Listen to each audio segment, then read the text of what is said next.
All right, y'all. So I am going out for my first speaking engagement of the year. Clap for me. And I'm just so excited. I'm so blessed. Like, it feels amazing to do what I love and be recognized for it. So the event is a home buying workshop for first-time home buyers, and I will be speaking on how to financially prepare for home ownership, okay? Because it ain't for the weak. That's why everybody ain't owning homes, but I want everybody to own a home at least once in their lives.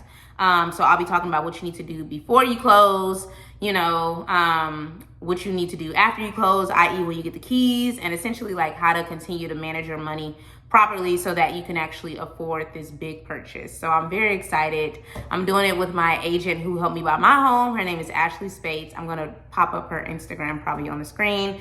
She's great, and I feel like this is just one of many that, excuse me, y'all, not me burping. This is just one of many that we will do together. So I'm gonna show y'all what it's giving, when we get there, and I'll probably insert some clips of what my topics are as well. So stay tuned.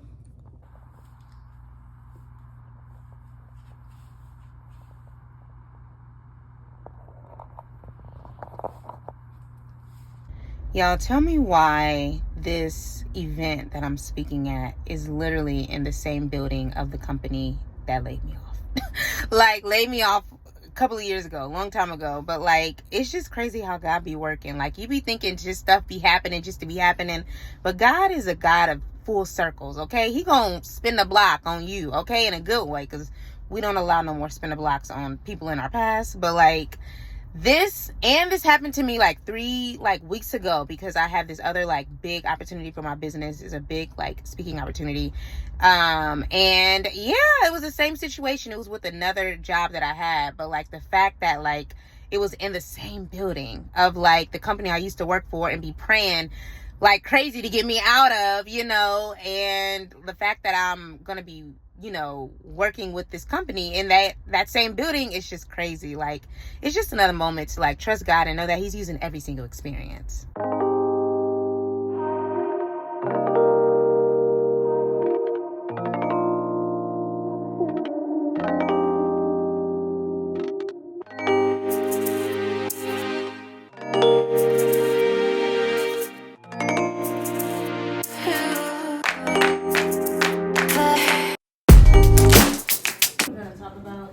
Getting ready for homeownership financially. Okay, so I'm going to give you a little intro of me. I'm going to talk about some things you need to be aware of before you buy, after you close, i.e. when you get the keys, and then how to stay connected.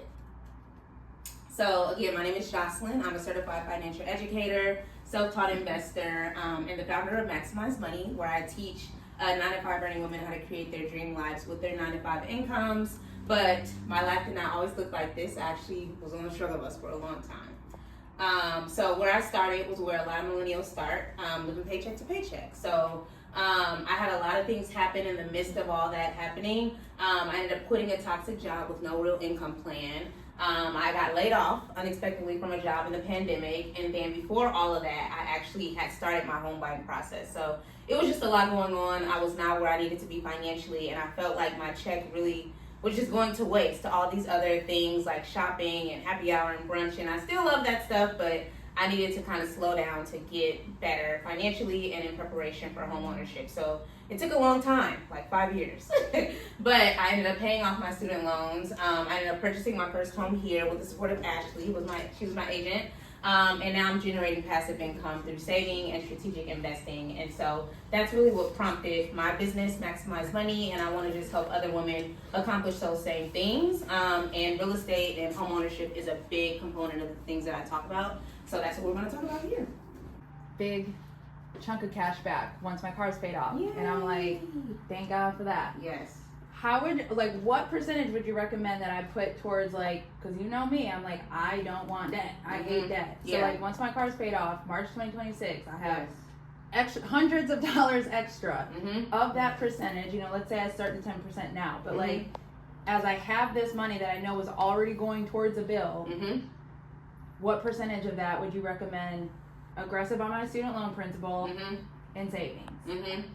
How aggressive do you want to be with paying off your student loans? I want Like, very aggressive. You know I want to. Okay. Okay. I think you still should increase your savings. Just because, again, we don't know, like, if the government jobs are at risk, that means everybody, in my opinion. If government jobs are at risk, that means anybody's job is at risk. And we know in the private sector, because you and I work in the private sector, like, it's been ghetto. So I would never say not to decrease it. I actually would, if you haven't hit that 30, I would aim for the 30 and make that consistent, and then put the rest towards your debt. Because that's going to free up even more money for you. And that may be the point where you start making additional payments towards your principal because you have more money. So with that point, like, I feel like for now, and I know you asked about this earlier, so that was a good little circle. So there's two ways to pay off debt. There's the debt snowball method and then the debt avalanche method. The debt snowball method essentially is you paying your minimum balance across all of your debts. So if you have a car note, student loans, if they're your priority right now, I know that there's other stuff that's more priority. But for an example, car notes, student loans, credit card, and you pay the minimum on all of those, you then put that additional payment towards whatever has the smallest balance. So out of those three, it's likely probably your credit card debt. So you will make your extra principal payment towards that. That's the debt snowball method. With that debt avalanche, you do the opposite. So you have your car note, your credit card, and you have your student loans. You still pay the minimum balance across all of them, but you pay the extra principal payment towards the one that has the highest interest rate. So that might be the credit card still. You know, student loans are usually like 14, 15%. Your car note probably around the same, but your credit card is usually like 25, 23. So you would still put the highest towards that.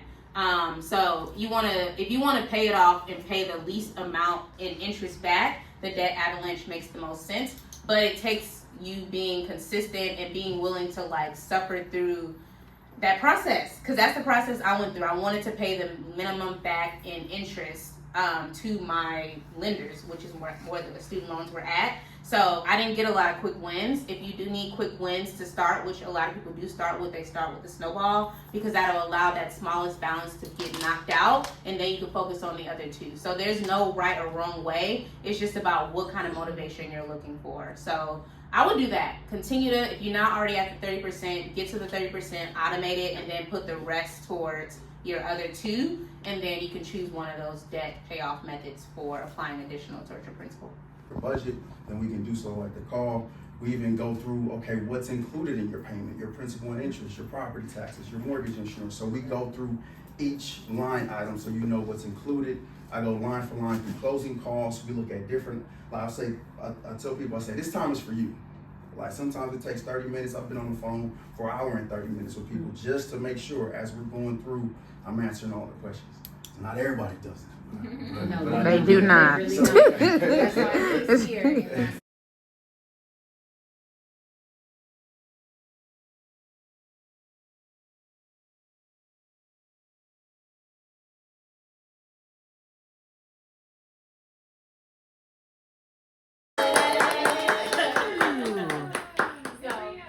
That's just a little bit about me. All right, so before we start getting into the nitty gritty, whenever I have a buyer's consultation, during that time, that's where you and I talk, we get to know each other, I get to understand your needs, I get to understand your wants, and I'm telling you what to expect. But I'll also ask you, what is your why?